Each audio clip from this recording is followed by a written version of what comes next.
Hello everyone, কেমন আছো সবাই? আশা করি সবাই ভালো আছো। আমিও খুবই ভালো আছি তোমাদের আশীর্বাদে।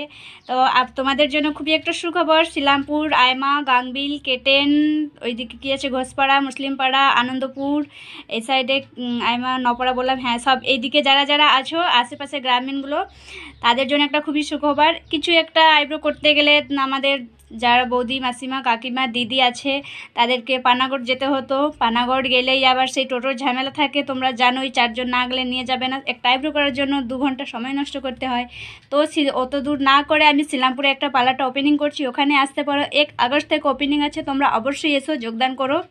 শিলামপুরের সামনেই বেশ মোড়টা, যে টোটোটা খুলছে শিলামপুর হাই স্কুল থেকে, তার 2 মিনিট আগে আছে জামতলা মোড়টা, চৌমাথা। তার একটু ভিতরে এলেই আমার বাবার নাম মোহন চৌধুরী, ওখানে কাউকে জিজ্ঞেস করলেই পেয়ে যাবে, আমার বাবা ওখানে থাকে। আর আমিও এই 1 আগস্ট থেকে আমি পার্লারটা করছি, তো তোমরা আসতে পারলো, তোমাদের জন্য খুবই আমন্ত্রণ রইল। আশা করি সবাই যোগদান করো।